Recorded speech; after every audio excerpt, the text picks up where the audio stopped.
President Trump did not fail to act during the 187 minutes between leaving the ellipse and telling the mob to go home. He chose not to act. Tonight, the January 6th committee zeroed in on Donald Trump's actions and inaction as his supporters assaulted the U.S. Capitol. The committee showed how Trump's own top advisors pleaded with him to do something to stop the violence. Donald Trump ignored and disregarded the desperate pleas of his own family, including Ivanka and Don Jr., even though he was the only person in the world who could call off the mob. Tracing the more than 3 hours between the end of Trump's Stop the Steal rally outside the White House and his video statement calling on his supporters to go home. They broke down minute by minute what happened as the Capitol was under assault, and Trump did nothing to stop it. Committees showed evidence that as the violence unfolded, Trump didn't call the Pentagon, he didn't call the Justice Department, he didn't call any agency that could help restore order. Are you aware of any phone call by the President of the United States to the Attorney General of the United States that day? No. Are you aware of any phone call by the President of the United States to the Secretary of Homeland Security that day? I'm not aware of that, no. But he did make calls to Republican senators, and he called twice Rudy Giuliani, the lawyer leading his effort to overturn the election. One of tonight's key witnesses, Trump's former Deputy National Security Advisor, Matt Pottinger, who resigned following the tweet that Trump sent out while the riot was still underway, attacking Mike Pence for not having courage. I was disturbed and worried to see that the president was attacking Vice President Pence for doing his constitutional duty.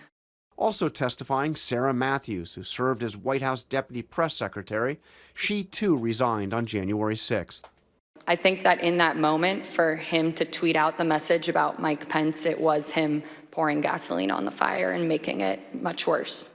And heard for the first time chilling radio traffic of Vice President Pence's Secret Service detail describing the rioters in the Capitol and closing in.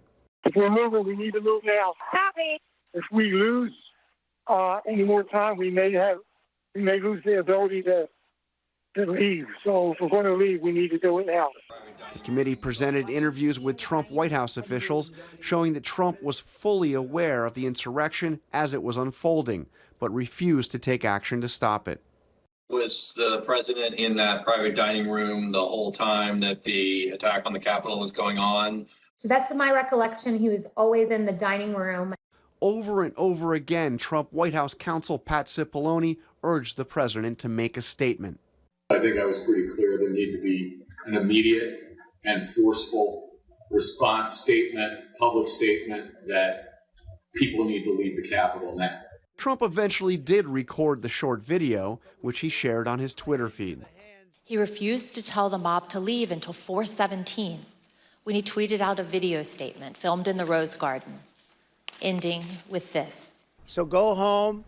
We love you. You're very special. You've seen what happens. You see the way others are treated that are so bad and so evil. I know how you feel. But go home and go home in peace. But outtakes from the videotaped message he recorded the next day revealed even then he didn't want to admit defeat. But this election is now over.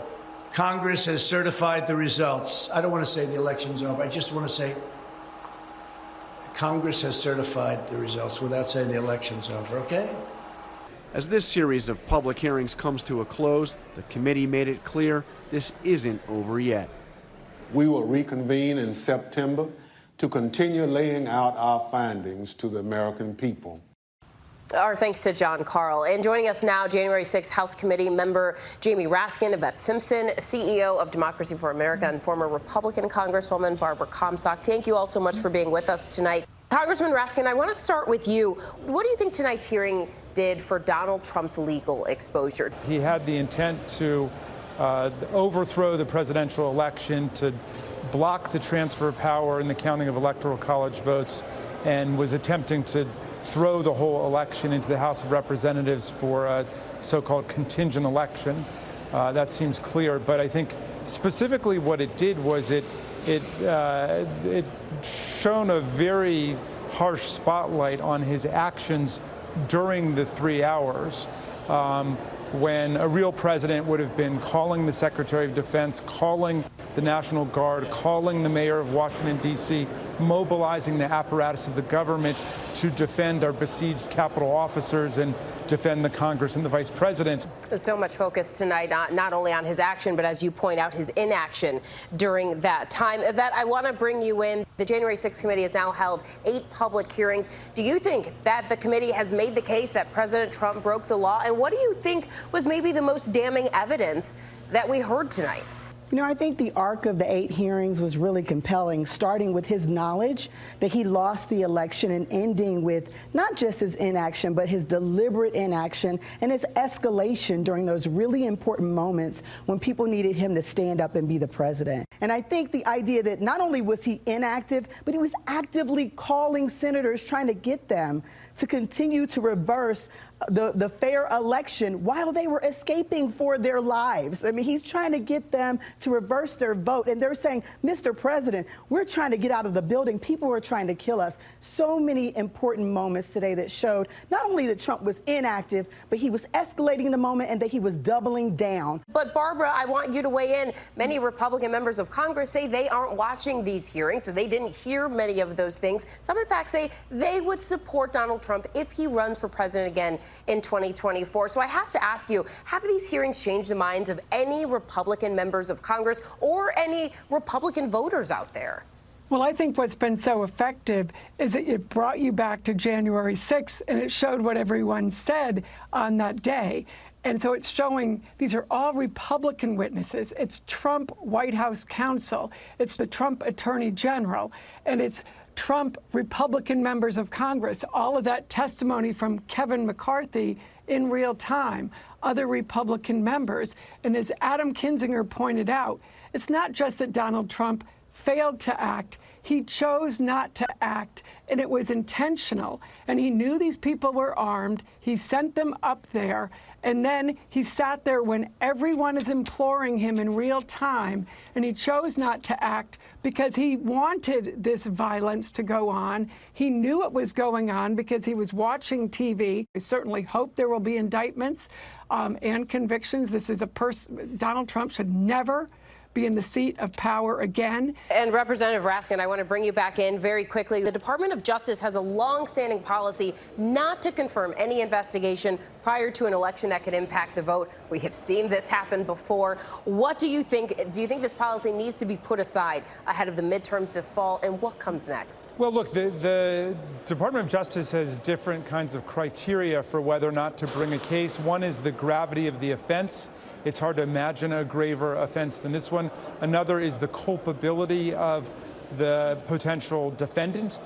Here again, Donald Trump looks to me like the guiltiest president in history in terms of what he just did.